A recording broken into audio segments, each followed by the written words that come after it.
Presenting the game part 1। इस कहानी की शुरुआत होती है 1967 लॉस एंजलिस से, जहां पर हमें एक विडो लेडी को दिखाया जाता है जिसका नाम एलिस है। एलिस अपनी 15 साल की बेटी जिसका नाम पॉलिना है और 9 साल की बेटी जिसका नाम डॉरिस है, उन दोनों के साथ रहती है। एलिस अपना घर चलाने के लिए स्पिरिचुअल मीडियम का सहारा लेती है। वो लोगों को यकीन दिलाती है कि जो उनके अपने अब उनके साथ नहीं है, जिनकी मौत हो चुकी है, वो उनकी आत्माओं से उनका कांटेक्ट करा सकती है और इसी तरह से उसका घर चलता है। दरअसल एलिस के हस्बैंड की अभी अभी मृत्यु हुई है और इनका पूरा परिवार इससे अपने आप को रिकवर करने की कोशिश कर रहा है। एलिस की जो बड़ी बेटी जिसका नाम पॉलिना है, वो अपने दोस्तों के साथ पार्टी करने जाती है, जहाँ पर उसके दोस्त तय करते हैं कि वो विजा बोर्ड खेलेंगे। ये एक ऐसा बोर्ड होता है जिससे हम आत्माओं को बुला सकते हैं, लेकिन इसके कुछ रूल्स होते हैं।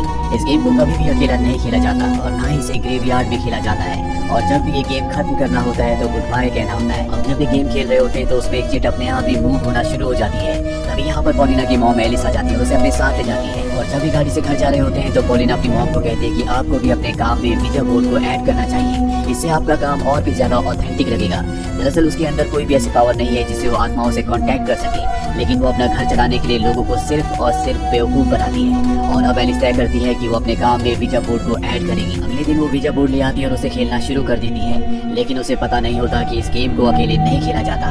और जब वो विजा गेम को खेल रही होती है तभी उसकी छोटी बेटी जिसका नाम डॉरिस है, उसे मार्कस नाम की एक आत्मा पजेस्ट कर लेती है, यानी कि अपने काबू में ले लेती है। और एलिस जो भी सवाल पूछ रही होती है वो उसका जवाब दे रही है, जिसका मतलब ये है कि विजा बोर्ड काम करता है। डॉरिस जल्दी नॉर्मल हो जाती है, लेकिन अब वो तय करती है कि वो अपने पिता की आत्मा से कांटेक्ट करेगी और रात को वो अकेले विजा बोर्ड को खेलना शुरू करती है। और जब वो ऐसा करती है तो विजा बोर्ड अपने आप ही मूव होना शुरू हो जाता है। डॉरिस को ये देखकर खुशी होती है क्योंकि उसे लगता है कि उसने अपने पिता की आत्मा से कांटेक्ट कर लिया है, वो उसके आसपास ही है। अब कुछ दिनों के बाद डॉरिस की मॉम को स्कूल में बुलाया जाता है, जहाँ पर प्रिंसिपल उसे बताते हैं कि डॉरिस ने अपना सारा होमवर्क पूरा कर लिया है और अब वो अपनी पढ़ाई में बहुत ज्यादा ध्यान भी देती है। इससे उसकी मॉम को बहुत अच्छा लगता है। और जब एलिस अपनी दोनों बेटियों के साथ घर आती है तो देखती है कि दरवाजे पर बैंक का नोटिस है, क्योंकि इन्होंने लोन नहीं चुकाया, इसीलिए इन्हें अब इस घर को खाली करना होगा।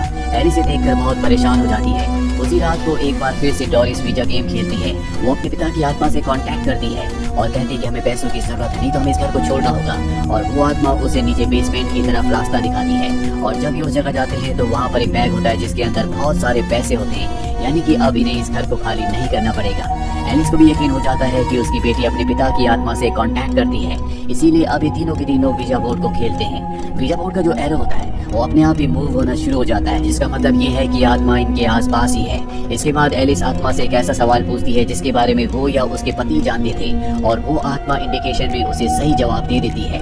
एलिस को और उसकी दोनों बेटियों को यकीन हो जाता है कि ये अपने पिता की आत्मा से कांटेक्ट कर चुके हैं, यानी कि वो इनके आसपास ही है। एलिस जिसे अभी तक विजा बोर्ड पर पूरी तरह से विश्वास नहीं था, अब उसे विश्वास हो चुका है और वो तय करती है कि उसके पास जो भी उसके क्लाइंट्स आते हैं वो विजा बोर्ड की मदद से उनके सवालों का जवाब देगी, जिसमें उसकी बेटी डॉरिस उसकी मदद करेगी।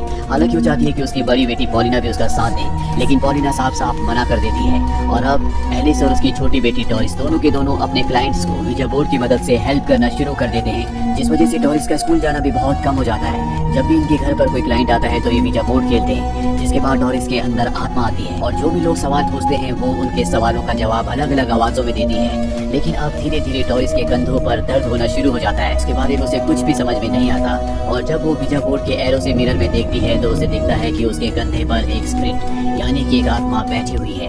दरअसल उसका हमेशा से मानना था कि वो एरो से किसी भी स्पिरिट को देख सकती है और ये कोई अच्छी स्पिरिट नहीं होती, बल्कि एक इविल स्पिरिट है जो उसे पोजेस्ट कर लेती है। इसके बाद वो अपनी बहन के कमरे में जाती है और उसके कान में कुछ बोलती है और उसे बहुत बुरे बुरे सपने आते हैं।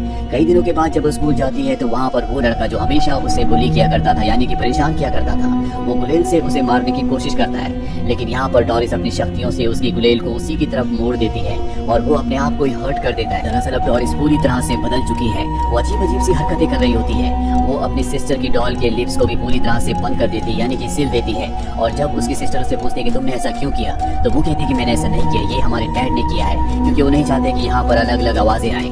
उसे उसकी बात बिल्कुल भी समझ नहीं आती और अब वो पेपर्स पर बहुत जल्दी जल्दी कुछ लिखना शुरू कर देती है। और बाद में जब पॉलिना उन पेपर्स को देखती है तो उसे कुछ भी समझ में नहीं आता, क्योंकि उसमें पॉलिश लैंग्वेज में लिखा होता है, जो कि डॉरिस को कभी आती नहीं थी। ये देखकर वो पूरी तरह से हैरान होती है कि उसने पॉलिश भाषा कैसे लिखी। वो उन पेपर्स को लेकर स्कूल के फादर के पास जाती है और उन्हें वो सभी पेपर्स दे देती है जिसमें डॉरिस ने पॉलिश भाषा में कुछ लिखा था। और उसी शाम को फादर उसके घर पर आते हैं और वो कहते हैं कि मैं भी एक बार विजा बोर्ड खेलना चाहूंगा। और अब फादर एलिस और उसकी बेटी डोरिस के साथ बैठकर वीजा बोर्ड खेलना शुरू करते हैं। दरअसल वो अपनी पत्नी की आत्मा से कांटेक्ट करना चाहते हैं। वो सबसे पहले डोरिस से पूछते हैं कि मेरी पत्नी का मिडिल नेम क्या है। तभी वीजा बोर्ड का एरो अपने आप ही मूव होता है और लिन नेम बताता है। इसके बाद डोरिस उसकी पत्नी की आवाज में कुछ बोलती भी है, जिसके बाद सबको ऐसा लगता है कि ये सेशन पूरी तरह से कामयाब रहा। फादर डोरिस को कहते हैं कि तुम नीचे जाओ, मैं तुम्हारी मॉम और सिस्टर से कुछ बात करना चाहता हूँ। और जब डोरिस नीचे जाती है तो फादर बताते हैं कि मेरी पत्नी का मिडिल नेम लिन नहीं है बल्कि कैथरीन है। दरअसल जब मैंने सवाल पूछा था तो उसके बाद बार बार मैं अपने दिमाग में लिन नाम जानबूझकर ला रहा था और उसने वही नाम बताया जो मेरे दिमाग में था। इसका मतलब डोरिस कभी किसी की आत्मा से कांटेक्ट नहीं करती बल्कि वो लोगों के दिमाग को रीड करती है। और जो आवाज उसने निकाली थी वो मेरी पत्नी की नहीं थी। दरअसल उसने एक ही वर्ड बोला था। जब भी यहाँ पर कोई तुम्हारा क्लाइंट आता है तो वो उनके अपनों की आवाज में सिर्फ एक ही वर्ड बोलती है, जिससे उन्हें पता ही नहीं चलता कि वो उनके अपनों की आवाज है या नहीं। पॉलिना ने मुझे जब डोरिस के लिखे हुए पॉलिश लैंग्वेज वाले पेपर्स दिए तो मैंने उन्हें ट्रांसलेट करवाया, जिसमें मार्कस नाम के एक आदमी का जिक्र था जो कि वर्ल्ड वॉर 2 के वक्त एक इमिग्रेंट था। उसे एक डॉक्टर ने पकड़ लिया था जिसकी दिमागी हालत बिल्कुल अच्छी नहीं थी। वो लोगों के ऊपर अजीब अजीब से एक्सपेरिमेंट्स किया करता था, जिसके बाद वो उन्हें मार देता था। और मार्कस के साथ भी ऐसा ही हुआ था। और जिस घर में ये एक्सपेरिमेंट्स हुआ करते थे वो घर यही है। उस डॉक्टर ने अपने एक्सपेरिमेंट्स को पूरा करने के लिए मार्कस के साथ कई लोगों को इस घर की बेसमेंट में मारा था, जिसके बाद शायद उसने उन सबको वहीं दफना दिया हो, जिसका मतलब ये है कि ये एक तरह का कब्रिस्तान है। इसके बाद फादर ये बताते हैं कि जो पेपर्स मैंने पढ़े थे जो कि पॉलिश भाषा में लिखे गए थे, उसमें मार्कस ने लिखा था कि मरने के बाद ही मैं अपने आप को असली दुनिया में फील करता हूँ, यानी कि उसकी आत्मा आज भी इसी दुनिया में है जिसने डोरिस को पूरी तरह से पजेस कर लिया है। वही हमें डोरिस को दिखाया जाता है जो सोफे पर बैठी होती है और उसके चेहरे के एक्सप्रेशंस और उसकी आंखें पूरी तरह से बदल गई होती है। कभी दरवाजे पर कोई आता है और जब डोरिस दरवाजा खोलती है तो वहाँ पर उसकी बड़ी सिस्टर पॉलिना का बॉयफ्रेंड होता है, जिसे डोरिस नीचे बेसमेंट पे ले जाती है जहाँ उसे एक स्कल दिखता है। पर इससे पहले कि पॉलिना का बॉयफ्रेंड को समझ पाता, डोरिस को एक बार फिर से स्पिरिट अपने कब्जे में ले लेती यानी कि पजेस कर लेती है और इसके बाद वो पॉलिना के बॉयफ्रेंड को मार देती है। वही फादर एलिस और पॉलिना जब नीचे आते हैं तो देखते हैं कि डोरिस ने पॉलिना के बॉयफ्रेंड को मार दिया है। ये सब के सब नीचे बेसमेंट में जाते हैं लेकिन वहाँ पर डोरिस कहीं भी नहीं होती और तभी इन्हें वहाँ पर कुछ स्कल्स दिखाई देते हैं, जिसके बाद ये तय करते हैं कि ये वीजा बोर्ड की किताब को उस गेम को पूरी तरह से जला देंगे। ये उसको जला देते हैं और तभी इन्हें डोरिस की आवाज आती है जो कि दीवारों के पीछे से आ रही होती है और यहाँ पर इन्हें एक सीक्रेट दरवाजा मिलता है जिस दरवाजे के अंदर वो डॉक्टर सभी एक्सपेरिमेंट्स किया करता था। यहाँ पर डोरिस होती है जिसे अब मार्कस की आत्मा ने पूरी तरह से अपने कब्जे में कर लिया है। वो फादर को भी पजेस कर लेती है, जिसके बाद फादर एलिस पर और पॉलिना पर हमला कर देते हैं लेकिन किसी तरह से अपनी जान बचाकर ऊपर भाग जाते हैं, जिसके बाद डोरिस फादर को मार देती है और अब उसका अगला शिकार एलिस यानी कि उसकी मॉम और उसकी बड़ी सिस्टर पॉलिना है, वो दोनों पर हमला करती है। वो सबसे पहले अपनी मॉम को पकड़कर मारने के लिए बेसमेंट में ले जाती है।